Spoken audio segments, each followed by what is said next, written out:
Pernah nggak sih kamu kepikiran, gue percaya ini karena emang yakin, atau karena dari kecil udah disuruh percaya? Atau yang lebih parah, gue ikut agama ini karena lingkungan gue semuanya di sini. Pernah mikir gini? Kalau iya, santai. Berarti kamu manusia normal. Di video ini kita bakal mikirin agama, tapi versi waras, bukan versi debat kusir.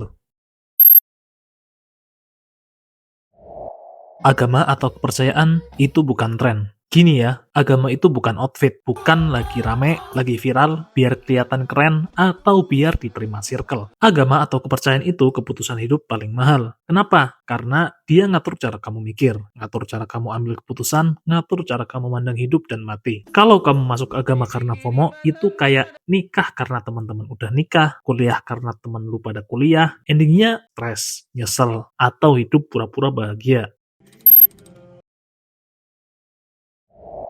Dalam filsafat ada ide simpel. Keyakinan yang tidak kamu pahami sebenarnya itu bukan keyakinan, tapi titipan. Iman pinjaman itu kuat pas lagi rame, goyah pas sendirian, hancur pas hidup lagi berat-beratnya. Makanya banyak orang rajin ibadah pas adem, kabur pas diuji, marah sama Tuhan pas hidup nggak sesuai ekspektasi. Karena dari awal dia ikut-ikutan, bukan nemu sendiri. Bayangin hidup itu kayak jalanan panjang. Agama itu GPS. Kalau kamu pakai GPS tapi nggak tahu tujuan, nggak ngerti rute, cuma ikut suara tanpa paham, begitu GPS error dikit, kamu panik, marah, nyalahin semuanya. Tapi kalau kamu tahu kenapa tujuannya ke situ, tahu kenapa rutenya muter, tahu kenapa kadang disuruh putar balik, kamu bakal bilang, oh, make sense, kenapa gini? Agama yang kamu temukan sendiri itu tenang, agama hasil FOMO itu berisik.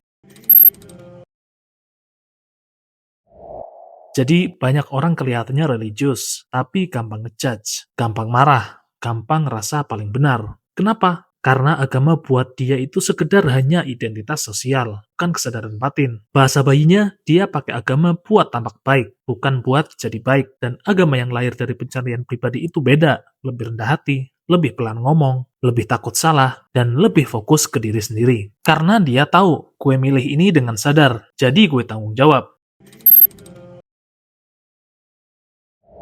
Ini penting, ragu itu bukan dosa, ragu itu gerbang kesadaran. Bahkan secara filsafat, orang yang nggak pernah ragu biasanya nggak pernah mikir. Iman dewasa itu bukan gue nggak pernah nanya, tapi gue nanya, mikir, jatuh, bangun, lalu memilih. Agama yang kuat itu tahan ditanya, bukan yang takut dipikirkan. Jadi kesimpulannya simpel, jangan warisi iman. Temukan iman, jangan ikut agama karena takut beda. Pilih karena kamu sadar. Sadar bahwa yang kamu pilih itu benar. Jangan beragama biar aman di sosial, beragama biar jujur sama diri sendiri. Dan jika nanti suatu hari kamu percaya, pastikan itu karena kamu mikir, bukan karena kamu ikut-ikutan. Karena pada akhirnya yang hidupin iman kamu itu kamu, bukan keluarga, bukan lingkungan, apalagi netizen.